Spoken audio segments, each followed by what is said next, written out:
অরিন্দম বাবু, পুলিশের point of view থেকে এই শহরে কলকাতা পুলিশকে মমতা বন্দ্যোপাধ্যায় বলেন স্কটল্যান্ড ইয়ার্ডের থেকেও ভালো। শহরের মধ্যে সন্ধেবেলা প্রথমে প্রকাশ্যে সবার সামনে সিসিটিভির সামনে এসে ধাই ধাই করে গুলি চালিয়ে গেল, আবার রাত্রিবেলা এসে বোমাবাজি করে গেল। এটা আইন ব্যবস্থার 200% ফেলিওর, হ্যাঁ কি না স্যার বলুন? 200% না 300%। আজকে লালবাজার থেকে কসবা দূরত্ব কত দূর, এইটাই যদি কন্ট্রোল না করতে পারে তো লালবাজার থেকে ভাঙড় কি করে কন্ট্রোল করবে, যেখানে 7টা থানা করেছে? আমার প্রশ্ন হচ্ছে, কেউ তো আজকে বলতে পারবে না মুর্শিদাবাদে হরগোবিন্দ দাস এবং তার ছেলেকে যখন নৃশংসভাবে হত্যা করা হয় তখন বলে দিয়েছিল বহিরাগত। আজকে তমান্নার মা তার একমাত্র সন্তানকে যখন হারায় তখনও নানা রকম, আজকে দেখছি গতকালকে তার সন্তানের মৃত্যুর জন্য 81 দিন পাস্টে হয়ে এসপি অফিসের সামনে সে আজকে কান্না করছে যে ইনভেস্টিগেশন ঠিক মতো হচ্ছে না, 21 দিনও চার্জশিট হচ্ছে না, 14 জন এফআইআর নেম এখন অ্যারেস্ট হলো, ছেড়ে দিন।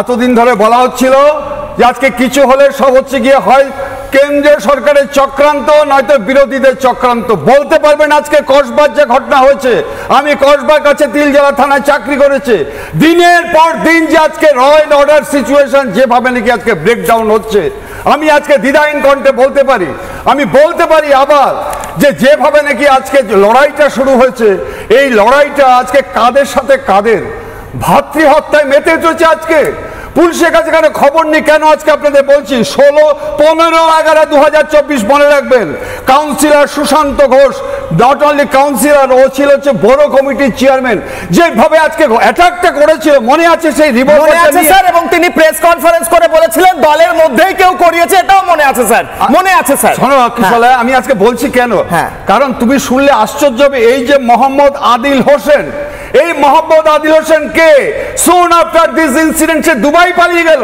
ক্যালকাটা পুলিশ আজকে কি দারুণ ভাবে অ্যারেস্ট করলো। কেন আজকে বলছি, এই আদিল হোসেন দর্শকবৃন্দ শুনে নিন, আজকে জামিন পেয়ে গেছে। অসাধারণ পুলিশের তদন্ত, আজকে হাইকোর্ট বলছে তথ্য নেই, পুলিশ তদন্ত করতে পারছে না।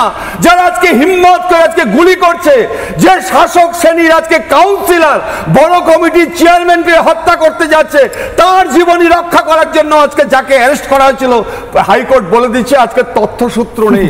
আমার খুব খারাপ লাগছে, শোনো আমার খুব খারাপ লাগছে পুলিশ যেভাবে আজকে তদন্ত করছে। শুধু খেজুরি ঘটনাটা বলো, যেভাবে আজকে হাইকোর্ট ভর্ৎসনা করছে, মেদিনীপুর এক রিপোর্ট দিচ্ছে পোস্টমর্টম রিপোর্ট, আর এসএসকেএম রিপোর্ট বলছে যে ডিউ টু ইনজুরি তার আজকে লস। পুলিশ যদি আজকে তদন্তটা মৃত্যুটা পর্যন্ত আজকে তদন্ত করছে না, এইটাই হচ্ছে আজকে। আমি আসি আবার আপনার কাছে। আমি নানা ধরনের কন্টেন্ট দেখার জন্য লাইক করুন, শেয়ার করুন আমাদের ফেসবুক পেজ, সাবস্ক্রাইব করুন আমাদের ইউটিউব চ্যানেল। পাশাপাশি অন্যান্য ব্রেকিং নিউজের জন্য অবশ্যই চোখ রাখুন রিপাবলিক বাংলায়।